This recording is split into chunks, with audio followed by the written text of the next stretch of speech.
morning. Today we're going to focus on multiplying and dividing rational expressions. Multiplying and dividing rational expressions. Okay, so the objective is going to be I can find the product and the quotient of rational expressions. Rational expressions. So I want to start. You could break up the 12. You could break down the 12 to its factors, pieces. So I've got a 16 at the bottom. And we're saying that 12, it could be 3 times its prime factors times 2. And same thing with the 16. That's 2 times 2. You could use cancellation to make your life easy. Cancel one from the top, one from the bottom, top and bottom. That's going to leave you with 3 over 2 times 2, or 3 over 4. Okay, we do this with fraction. You could also do the same thing with rational expressions. Rational expressions means fractions, but we have some variables like x's in them and stuff. So this one here, for example, says, how do you write this equivalent expression of this? Well, I have to break this down here. You have x cubed minus 5x squared minus 24x. I'm going to do some work on this side here. You could factor out an x here. You could factor out one x.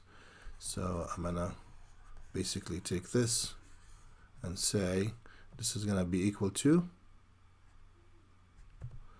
x and then x squared minus 5x minus 24.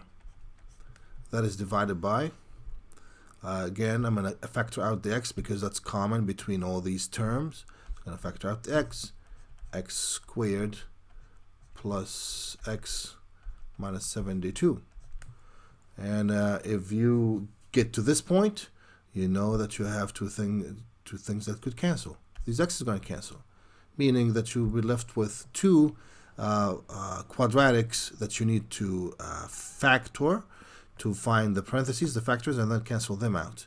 And when you actually do that, you could use a diamond to factor out the first one. And the diamond for the first one, x squared minus 5x minus 24. Can somebody tell me what's ABC here? Help me out in the chat or the live stream comments. What would be the ABC here of this quadratic? A is 1, that's right, Lee. A is 1. And B equals negative 5. Negative 5, okay, don't forget the sign with it. And C equals negative 24. Good. 1 times negative 24, remember AC at the top, negative 24. B at the bottom, negative 5. 2 numbers multiply give you negative 24. 2 numbers add give you the negative 5. We're going to try 8 and negative 3. 8 times negative 3 is going to be negative 24. That's a happy face. That works. And also 8 minus 3 is, I'm sorry, that has to be negative, right? That's going to be a negative. So we tried that. That not work. So we have to go negative 8 plus 3. That's going to give me the top is correct. And negative 8 plus 3 is going to be negative 5. That is correct also. Since A is 1, I'm ready to take these as my factors. So basically, I have x minus 8 and x plus 2. That's the factors of this quadratic. Remember, I started with the cubic to the third, and I can't find the factors for cubic in this fashion. So I have to reduce cubic to quadratics by factoring out a common x from the top, common x from the bottom, and then I have to factor out now this using the diamond. The second one that I need to factor is the bottom one, which is x squared plus x minus 72. And I'm going to ask all of you to participate again. Since this is the last couple of weeks of the semester, this is not the time to shy back. This is the time to participate. You give me your thoughts, whether it's correct or not. I need to see where you're at. Do not this opportunity. Do not miss this opportunity. Okay, you participate, you share. So x 1 times -7, -72, and I have a 1 here. It turns out to be I'm looking for a -8 and 9, because -8 times 9 is -72. 9 minus 8 is 1. So basically, I also have another set of factors down here, which is x minus 8 and x plus 9. What are we doing here? We're trying to simplify. We're trying to find out what the factors are found here.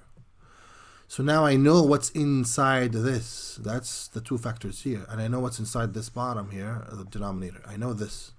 So now I just have to rewrite them as x minus 8, the top, x plus 2, divided by, I've got x minus 8, the bottom, and x plus 9. Well, guess what? If you're simplifying this, this is easy. Look, this is going to go away. And all what you're going to be left with is x squared, is x plus 2 divided by x plus 9. So basically, you really have to find out what's inside the quadratic for you to factor. X plus 2 divided by x plus 9. All right, so I'm going to cut through the chase here and go to the concept itself, the concept summary, okay? Which sums up the whole idea here. So let's go back here and try to look at these here. So the first one says we need to multiply. So if you need to multiply these items, you have to find, hopefully you have some common factors so you can simplify. I can't just take that and just run with it, simplifying. So if I'm multiplying 3x divided by x plus 1 times x squared plus x over 3x minus 6. Okay, so think with me a little bit here. You've got 3x divided by x plus 1. Well, there's nothing really I could do about the or both of them. Can't simplify that further. So let me see the second fraction now. The second fraction states that you have x squared plus x. I could take a common x as a factor here, right? And the bottom is 3x minus 6. So for this one at the top, I will do some work on the side. And let me see, what can I do here? I could take this one at the top, which is x squared plus x. Take a common factor. I could say this guy's actually have one x in common, but x, and then x squared divided by x is going to be x, and then x divided by x is 1. So at the top here now I have actually x times x plus 1. Now what happened to the bottom? Let's check the bottom here. I've got 3x plus minus 6. Well, I have something in common, the 3 and the 6. The common factor between them is the 3. So I've open parentheses, take that 3x minus 2. So I'm going to put 3 and then x minus 2. The first fraction, well, there's nothing I really can do. The first rational expression, I should say. There's nothing I could do there. However, my eyes just spotted once I did this simplification, I'm able to simplify this dude with this dude. And the 3 and the 3. And basically now I have x times x, right? I'm left with x here, times x. That's x squared. And at the bottom I have only x minus 2. So this is going to be the result of what I'm going to end up with. I also have to be very aware that there are some values I have to extract from the domain. Meaning, if I put that in the original expression, this would make the domain not defined, undefined. So if I put, for example, a -1 here, well, that's a problem, because 3x over -1 plus 1, that's a big problem. 3x divided by a frown face, that's undefined. So that's why I have to extract. x cannot be equal to -1. What else I could extract? Well, if you put 2 here in the original function, if I put 2 here, like 3 times 2, that's 6, minus 6, that's 0, same problem. So I need to avoid also putting a 2 as well. That's why the 2's are not part of my domain. Not part of my x's. Not part of my domain. I can't have 2, I cannot have -1. This one says multiply an integer or polynomial. So this one gives you, again, a problem at the top and a problem at the bottom. And I have to find out its factors before I could simplify. Okay, that's easy. So x plus 2, I can't do anything about that. That's x plus 2. And then I have x squared minus 2x. Well, I could simplify that if you guys remember, right? I could simplify this here as a factor. So I'm going to actually do that right now. I'm going to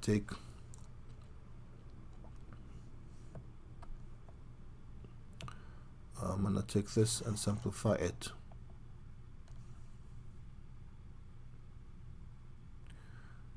Okay, when the software responds, software is not responding. So I'll take this, multiply this here, and see what I could come up with. Here we go.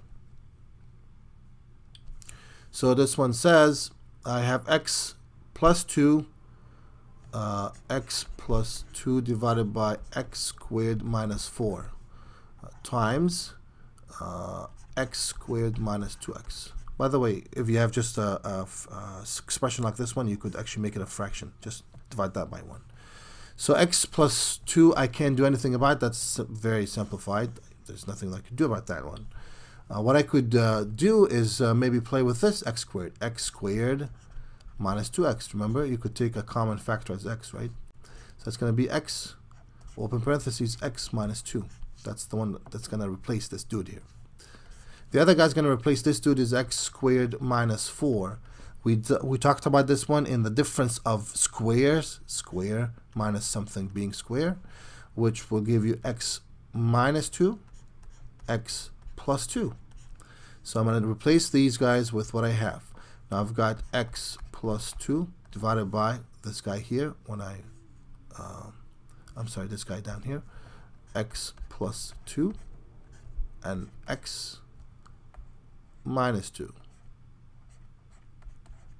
That's the difference of squares. Times, I also simplified this by getting its, factored it out, I should say, divided by 1. So let's see if I could cancel things out. Well, it turns out to be I have x plus 2, x plus 2. X minus 1, x minus 2, x minus 2. Oh my God, that's really lovely. So I'm going to end up with x at the top divided by 1. Or just x. Could you believe it? This whole thing reduces just to an x. With one caveat, one warning. I can't have, can I have anything here? Can I have 2? If I put 2, it's going to give you 4. 4, oh, that's a problem. If I put 2, it's going to give you 4. So it's going to be dividing. So 4 minus 4 is going to be undefined. So you don't want to have 2 at the bottom, right? You can't have 2. You can't have 2. Those x cannot equal to 2 for the domain. But anything else would work. Anything else would work. The last one is here, and the last one says divide, and in division, we just take the reciprocal of what you see in front of your eyes. So the first fraction remains the same, but the second, you just flip to get to what you need. So I'm going to take this one here. Okay, so this one says 1 minus x squared. This is again a difference of squares, so I'm not going to go over it again. It's 1 minus x, 1 plus x, difference of squares. We studied that before, just a review. And then you're going to have to factor out the bottom. Okay, so x squared plus 3x minus 4. You factor this out again. That's a -4. That's a 3. What are two numbers? Multiply give you -4 and then add give you 3. What are the two numbers? Multiply give you -4, and then add give you 3. Somebody help me out, please. Somebody help me out with this. -1 and 4. Let's try that. That works at the top. That works at the bottom. Thank you so much, Lee. So I've got x minus 1 and then x plus 4. All right, that's what I'm going to replace with this dude here. So x minus 1 and x plus 4. And then this one, remember, you're going to have to flip the division to multiplication and then get the reciprocal of that. X plus 4, then x plus 1. Let's see if we could simplify this. It would really be really amazing to see if I could simplify. There's a x plus 1 at the top, x plus 1 at the bottom. Bye-bye. X plus 4, bye-bye. And I will be left with x1 minus x at the top and x minus 1. These are not the same, by the way. So what do I have to avoid having in the denominator? I can't have, in this case, I can't have 1, and I cannot have -4, right? Because if you put any of them, you're going to get a really frown face. You're going to get this thing here. Something divided by a frown face, which is 0. You don't want that. Okay, so that's what they have here for us in this section. Believe it or not, we are finished with this section. I'm going to post a video for you for assignment. Be blessed wherever you're at. Okay, I will see you guys hopefully today. If not, I will see you tomorrow. Be blessed.